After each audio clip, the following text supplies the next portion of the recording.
ठरलं. तर मग या मालिकेच्या आजच्या भागामध्ये अर्जुन आणि इन्स्पेक्टर सावंत, डॉक्टर सर्वच जण सीसीटीव्ही फुटेज पाहत असतात. आता ज्यावेळी हे सीसीटीव्ही फुटेज पाहिलं जातं त्यावेळी इन्स्पेक्टर सावंत म्हणतात, थांबा जरा मागे घ्या असं म्हणत आता त्या अर्जुनला म्हणतात, अर्जुन सर तुमच्या लक्षात येतं का ज्यावेळी कुसुमताई इथून निघून गेल्यात त्यानंतर इथे फक्त नर्स आलेली दिसत आहे, त्यावेळी मधुभाऊंचा मास नाहीये परंतु मधल्या वेळात नक्की कायच घडलंय हे तर या सीसीटीव्ही मध्ये नाहीच आहे.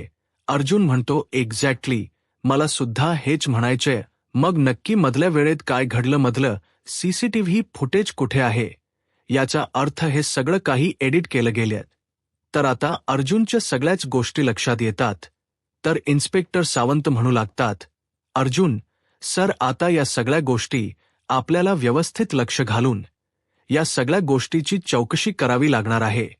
या सगळ्याचे इन्व्हेस्टिगेशन करावं लागणार आहे. तर ज्या व्यक्तीने मधुक भाऊंचा मास्क काढलेला असतो ती व्यक्ती बाहेर उभं राहून हे सगळं काही ऐकत असते. हे सगळं काही त्याने सिक्युरिटीच्या मदतीने केलेलं असतं आणि म्हणूनच तो म्हणतो, करा जेवढं इन्व्हेस्टिगेशन करायचं आहे ना तेवढं करा, परंतु मधुकर पाटील यांचा मास्क कोणी काढला हे तुम्हाला कधीच कळणार नाही. त्यांना मार सांगण्याचा कोण प्रयत्न करत आहे हेही तुम्हाला कळणार नाही. आता ती व्यक्ती तिथे असणाऱ्या सिक्युरिटी गार्डला म्हणते की या पुढची सगळी बातमी मला देत रा, आतमध्ये नक्की काय घडतंय हे मला कळायला हवं असं म्हणत ती व्यक्ती तिथून निघून जाते. आता सांगितल्याप्रमाणे सिक्युरिटी गार्ड आतमध्ये जातो आणि आता आतमध्ये काय चालू आहे याकडे त्यांचा बारीक लक्ष असतो. इथे अर्जुन इन्स्पेक्टर सावंत यांची चर्चा चालू असते, परंतु सिक्युरिटी यांची नजर अर्जुनच्या लक्षात येते. आता अर्जुन त्यांना पकडतो आणि म्हणतो, हे सगळं काही तूच केलेस ना, आणि हे करण्यासाठी किती पैसे घेतलेस? सायली अर्जुनला थांबवण्याचा प्रयत्न करत असते, परंतु अर्जुन काही थांबत नाही. अर्जुन म्हणतो, बोल हे सगळं काही तू कोणाच्या सांगण्यावरून केलेस? हे कशासाठी केलेस? बोल. त्यावेळी सायली म्हणते, अहो सोडा ना, परंतु अर्जुन काही सोडत नाही. इन्स्पेक्टर सावंत अर्जुनला म्हणतात, अर्जुन सर प्लीज सोडा, उगाच तुम्ही कोणताही निर्णय घेऊ नका, आम्हाला आमच्या पद्धतीने या सगळ्याची चौकशी करू द्या. अर्जुन सर प्लीज सोडा. अर्जुन काही सोडत नाही. सायली म्हणते, अहो तुमचं काय चाललंय? प्रत्येक गोष्टीत हे दुसरं टोक गाठलच पाहिजे का? पण आपल्या रागाच्या भरात आपण काय करून बसतोय आणि आपल्या याच गोष्टीमध्ये किती अडथळे येऊ शकतात हे कळत नाहीये का तुम्हाला? आता हे बोलत असतानाच सायलीला त्रास होऊ लागतो. डॉक्टर, नर्स सर्वजण सायलीला शांत करतात, तिला बसवतात, पाणी देतात. तर इन्स्पेक्टर सावंत अर्जुनला म्हणतात, अर्जुन सर तुम्ही सायली मॅडमला घेऊन खरी जा तर आता त्यांची काळजी घेणे गरजेचे आहे. इथे आहे त्या सगळ्या गोष्टी मी हँडल करेनच. इथलं सीसीटीव्ही फुटेज आणि इथल्या आल्या प्रत्येक गोष्टीची मी कसून चौकशी करेन, तसंच इथल्या सिक्युरिटी गार्डची सुद्धा मी चौकशी करेन.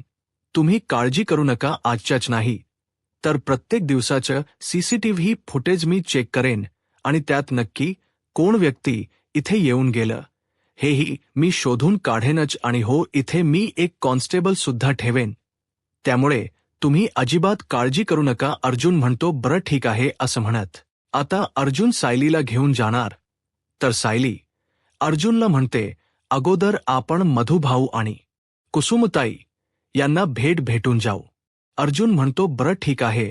आता सायली आणि अर्जुन तिथून निघालेले असतात. तर दुसरीकडे सुभेदारांच्या घरी आपल्याला पाहायला मिळतं कल्पनाई प्रतापरावांना म्हणतात, हो आताच माझा सायलीशी फोन झालाय. सायली मला म्हणाली की आता मधुभाऊ अगदी ठीक आहेत. प्रतापराव म्हणतात, बरं ही गोष्ट खरंच खूप छान झाली.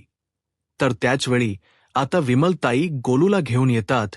गोलू खूप रडत असतो. कल्पनाताई म्हणतात, काय झालं बाळाला? गोलूवरी का रडतोयस असं म्हणत कल्पनाताई त्याला शांत करण्याचा प्रयत्न करत असतात.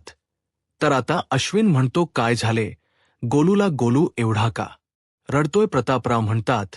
अरे त्याच्या पोटात वगैरे दुखत तर नसेल ना? कल्पना ताई म्हणतात नाही हो. तर अश्विन म्हणतो मी तर डॉक्टरकडे घेऊन जाऊ का? तर कल्पना ताई म्हणतात नाही, त्याची काहीही गरज नाहीये. तो रडतोय कारण त्याला आईची गरज आहे. अजूनपर्यंत अस्मिता घरी आली नाहीये. अश्विन, तू एक काम कर बरं, अस्मिताला फोन कर. आता अश्विन अस्मिताला फोन करायला मोबाईल हातात घेणार, परंतु त्याच वेळी धावत पडत अस्मिता ताक घरात येते आणि म्हणते काय झालं? माझ्या बाबूला काय झालं?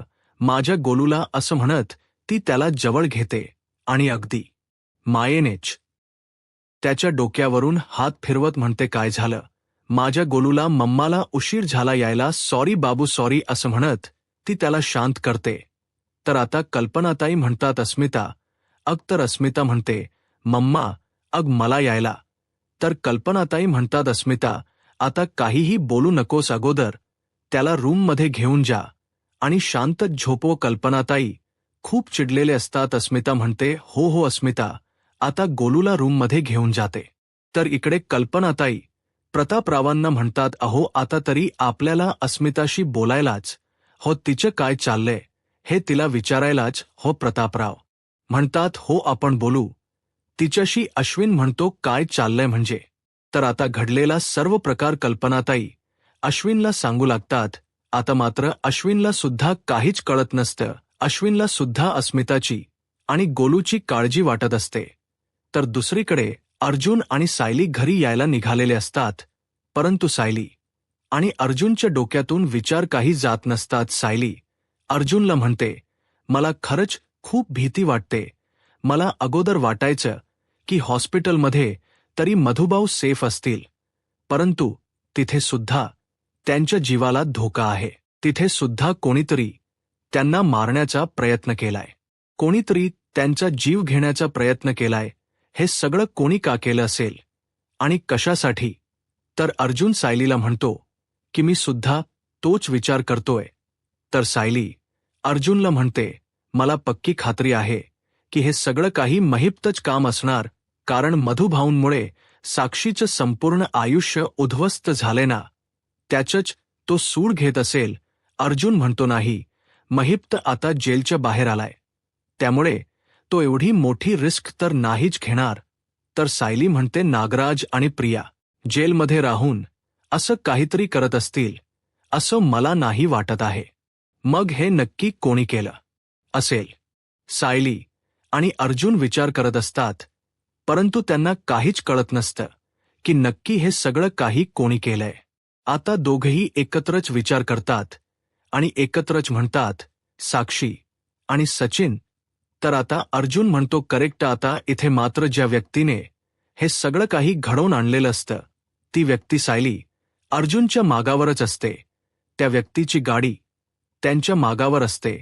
आता इकडे सायली आणि अर्जुन या सगळ्या गोष्टीने खूप चिडलेले असतात. सायली अर्जुनला म्हणते या सगळ्या गोष्टी आपल्या अगोदरच लक्षात यायला हव्या होत्या. साक्षी शिकरे काहीही करू शकते, जी व्यक्ती पोलिसांना चकवा देऊ शकते ती व्यक्ती फरार आहे, ती व्यक्ती काही करेल.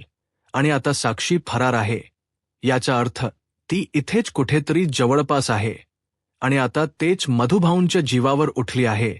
तर आता अर्जुन म्हणतो आणि तिला सचिन मदत करतोय. तर सायली अर्जुनला म्हणते तुम्ही आपला हा संशय इन्स्पेक्टर सावंत यांना बोलून दाखवाल का? तर अर्जुन म्हणतो की हो मी नक्कीच बोलेन आणि मला खात्री आहे की इन्स्पेक्टर सावंत या सगळ्या गोष्टींचा नक्कीच शोध घेतील. हे सगळं काही कोणी केलं हे ते शोधून काढता येईल.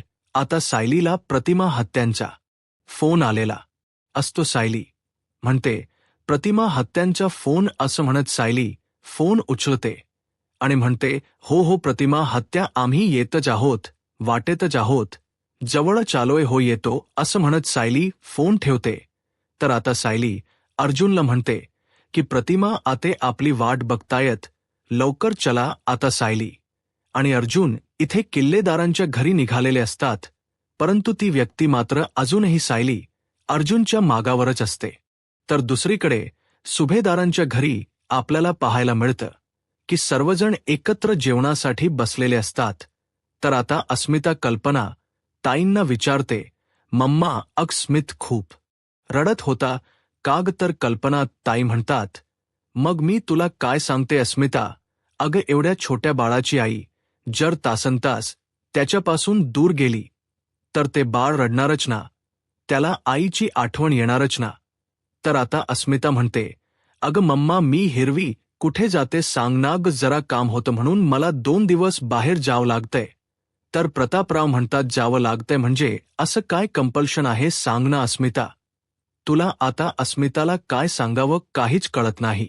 अस्मिता शांतच होते. आता अस्मिता खोटं उत्तर देत म्हणते, मी माझ्या मैत्रिणीच्या घरी गेले होते. मी म्हटलं ना माझ्या मैत्रिणीला बरं वाटत नाहीये. मग मैत्रिणीला बरं वाटत नसताना तिची सोबत नको का द्यायला?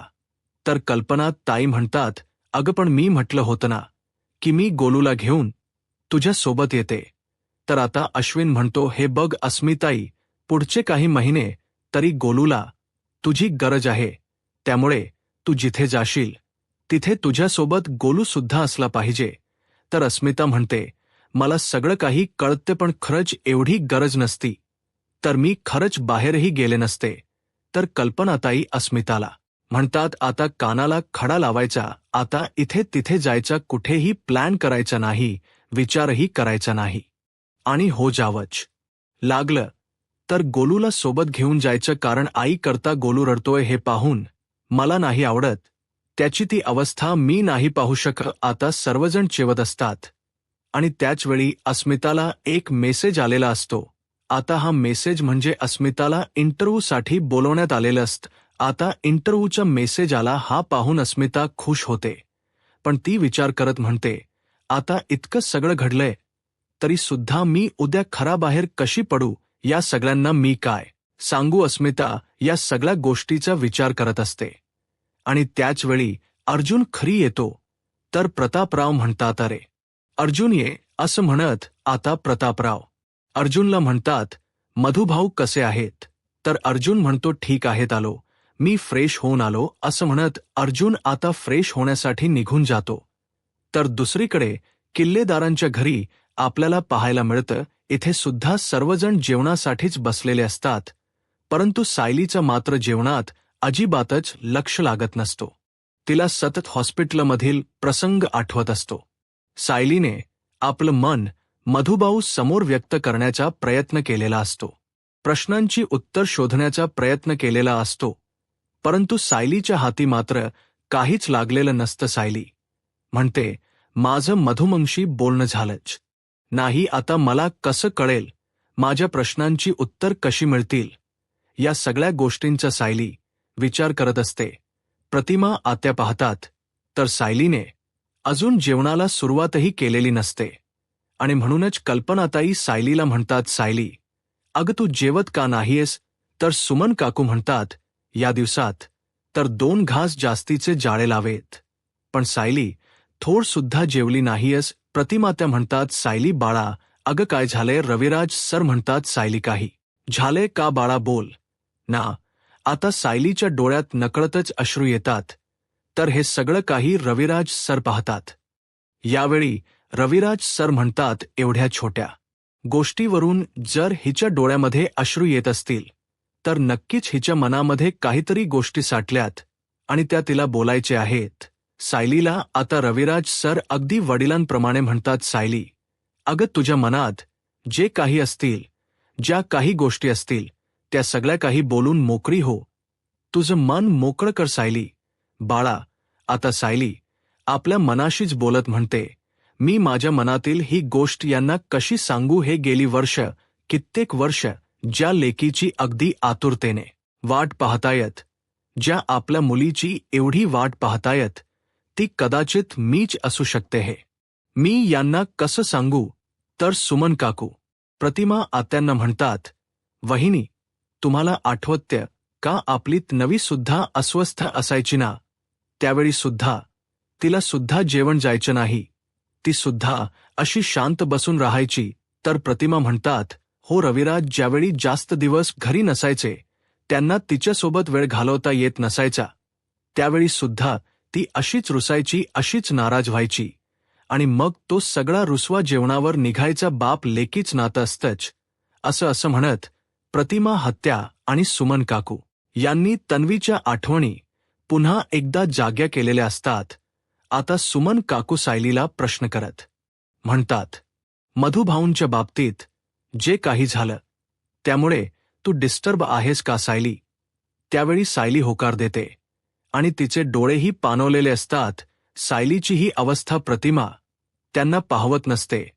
तर सुमन काकू रविराज सरांना म्हणतात, भाऊजी, तन्वी इथे नाहीये म्हणून तुम्हालाही रुखरुख राहून राहिली आहे ना, आणि तुम्ही सुद्धा असे शांत आहात. तुम्ही वरवर सगळं काही व्यवस्थित आहे असं फक्त दाखवताय, पण तसं काहीच नाहीये. तर रविराज सर चिडतात आणि म्हणू लागतात, असं काही नाहीये सुमन, मी 1000 वेळा सांगितलं आहे की या घरात तन्वीच नाव काढायचं नाही. हाणून सुमन, प्रतिमा, आपण जर पुन्हा पुन्हा तिची आठवण काढायला लागलो ना, तर पुन्हा पुन्हा आपण फक्त तिची वाट बघत राहू आणि तिची सतत आठवण येत राहील. आणि म्हणूनच मला आता तिच्या कुठल्याही आठवणीत अडकून राहायचं नाहीये.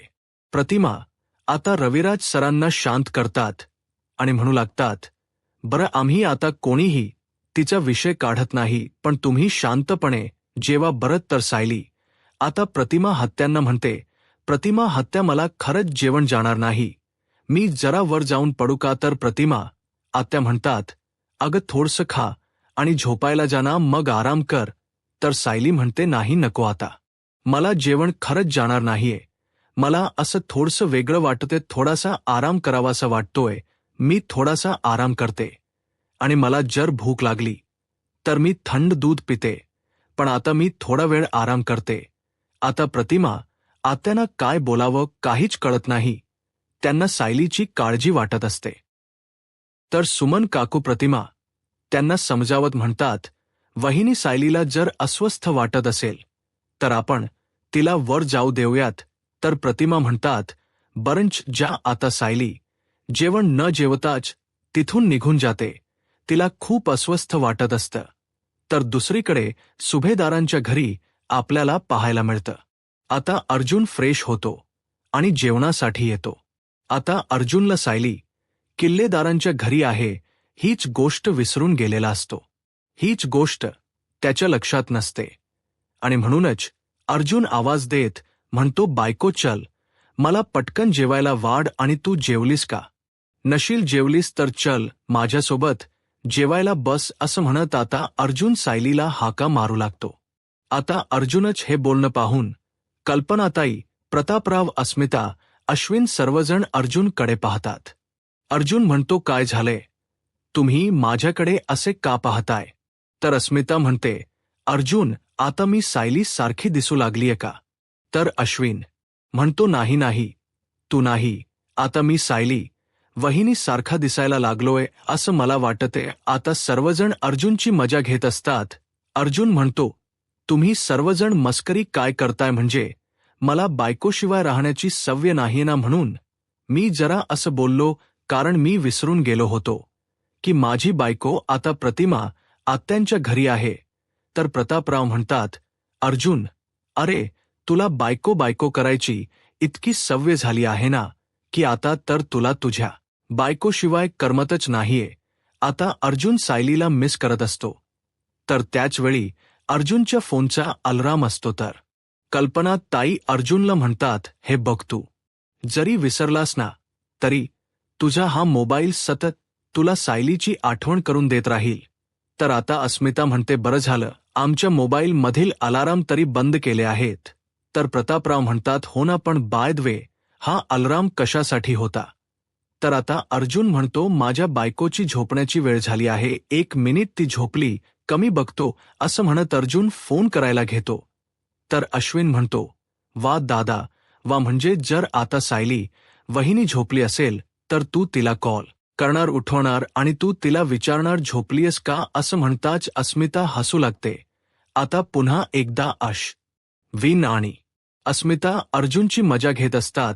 आता अर्जुनच्या लक्षात येतं की सायली कदाचित झोपली असावी. तर अर्जुन म्हणतो, हो, हे पण अगदी बरोबर आहे, मग मी काय करू? सिनियरला फोन करतो, सिनियरला विचारतो की सायली झोपली आहे का असं म्हणत आता अर्जुन रविराज सरांना फोन करतो. रविराज सर पाहतात तर अर्जुनचा फोन आलेला असतो. रविराज सर म्हणतात की बोल ज्युनियर. तर आता अर्जुन म्हणतो सीनियर सॉरी मी तुला फोन करून डिस्टर्ब वगैरे केलं. रविराज सर म्हणतात नाही असं काही नाहीये बोल काय झालंय. तर अर्जुन म्हणतो काही नाही असा सहज फोन केला होता. तुम्ही झोपलात का. रविराज सर म्हणतात नाही आत्ताच जेवण झाली आहेत. अर्जुन म्हणतो आत्ताच जेवण झाली आहेत. अरे तर आता बायकोच्या माझ्या झोपण्याची वेळ झाली आहे. तर रविराज सर म्हणतात हो सायलीला प्रतिमाने लवकर जेवण दिलं होतं आणि आता ती झोपण्यासाठी सुद्धा गेली आहे. त्यामुळे तू एवढी काळजी करू नकोस. अर्जुन म्हणतो बरोबर आहे ठीक आहे सॉरी असं म्हणत आता अर्जुन फोन ठेवतो. प्रतापराव म्हणतात झालं का. तुझ्या मनात समाधान झालं असेल तर आता जेवूयात का आपण. तर अर्जुन खुश होत म्हणतो की हो नक्कीच असं म्हणत आता अर्जुन जेवायला सुरुवात करतो. तर दुसरीकडे सुमन काकू रविराज सरांना म्हणतात सायली झोपली की नाही हे विचारण्यासाठी अर्जुनने फोन केला होता का. तर रविराज सर म्हणतात हो त्यासाठीच त्याने फोन केला होता. पण कमल आहे ना अर्जुनची म्हणजे सायलीवर त्याच किती बारीक लक्ष असतं ना सायलीच्या प्रत्येक गोष्टी अगदी तो काळजीपूर्वक सांभाळत असतो.